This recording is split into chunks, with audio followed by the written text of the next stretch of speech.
The 12th century Renaissance, Abelard and Heloise. The 12th century Renaissance was a period that occurred in the High Middle Ages, which was a period from 1000 to 1300 AD. During this period, there were economic, political, and religious stabilities.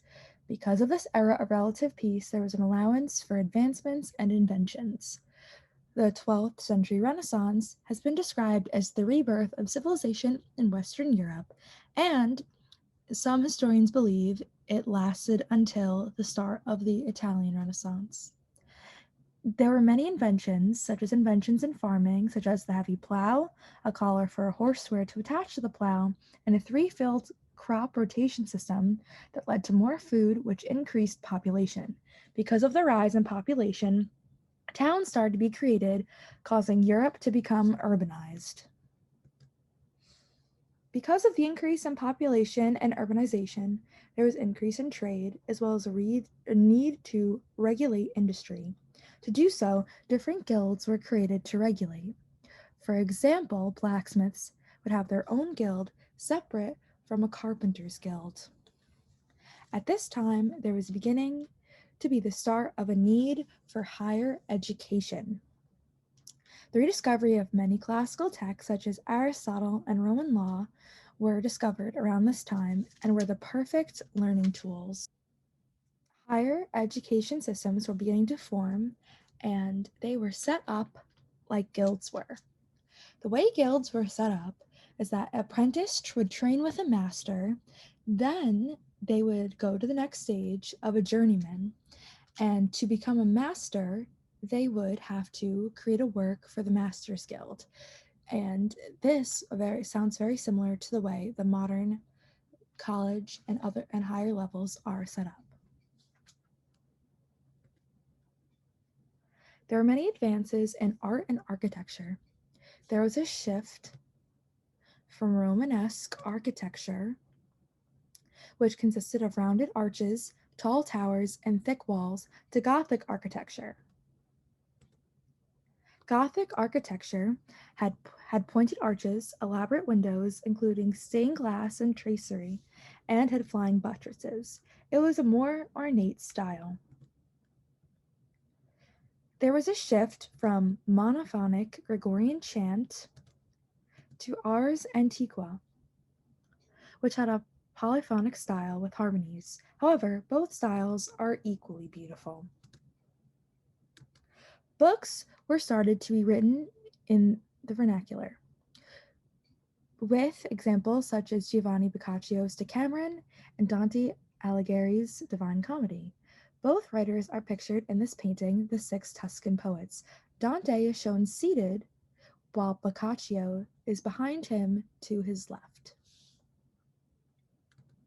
And now we move into the main topic of this video, Abelard and Heloise. Who is Peter Abelard? Peter Abelard was born in Brittany circa 1079. He went to Paris to become a scholar. Abelard soon became a master of rhetoric and logic, becoming something of a celebrity. Abelard was given lodging by Fulbert, a canon at Notre Dame.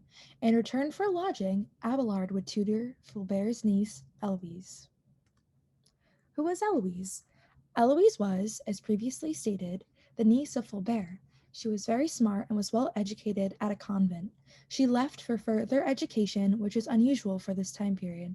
She could read Greek, Latin, and Hebrew, which was very impressive for a woman, let alone a man, at this time.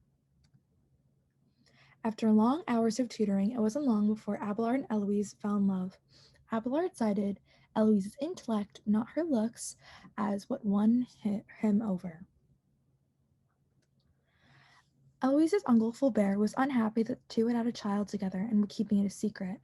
Abelard asked Heloise to marry him, but she said no, not because she didn't love him, but she believed that marriage was unnecessary for two people who were joined in mind and spirit, which I think is a very unusual opinion to have on marriage at this time period. They eventually got married, but since scholars at this time were not supposed to be married, Heloise went into hiding once more, since people were finding out about their marriage as well as their child. Fulbert felt that by sending Eloise away, that Abelard was trying to get rid of her. So he took matters into his own hands and had Abelard castrated in the middle of the night. We're able to learn a lot about Abelard and Eloise's relationship through their correspondence. We see how the lives of Abelard and Eloise are shaped in the aftermath of Abelard's castration. Both enter the religious life and become successful abbots and abbesses. Through their letters, we see that Abelard was changed by his castration and turned his focus to religious studies, while Eloise did so more so because of what her husband was doing. She described herself as dead from the time of his castration and stated that a main reason for her joining the religious life was because she'd follow Abelard anywhere, even hell, walking in front of him.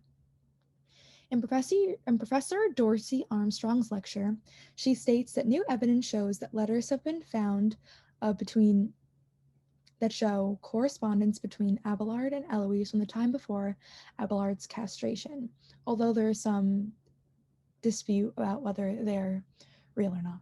But if they are real, um, since is before the time of Abelard's castration, it shows a couple both in love and lust, and this is a stark contrast to the letters post-castration, and show that love was present in the Middle Ages. People often like to say that romantic love is a modern invention, but the story of Abelard and Eloise disprove that, which is quite significant into how we view this time period. Their correspondence is a previously unseen aspect of medieval life. In Professor Dorsey Armstrong's lecture, she also discusses Eloise in relation to other women from the medieval period, such as Christine de Pizan, Margery Kempe, and Julian of Norwich, while how they shed a light onto the roles of medieval women. I have studied the works of both Margery Kempe and Julian of Norwich, and I do see similarities between the three women. Both are shown as leading somewhat irregular lives in this period. More specifically, Margery Kempe. I read excerpts from the book of Margery Kempe, and the detailed account of her life that she could not write, so she had someone like write it down for her. And it was just very intense. Like she had to have different scribes because my memory serves me correctly. They kept like quitting, so it was just too intense. And Julia of Norwich as an anchoress lived a very like solemn, like contemplative life. And Margery Kempe and Julian of Norwich, they did meet, and I think that would have been like amazing to witness just how too different these women were, although they lived at the same time.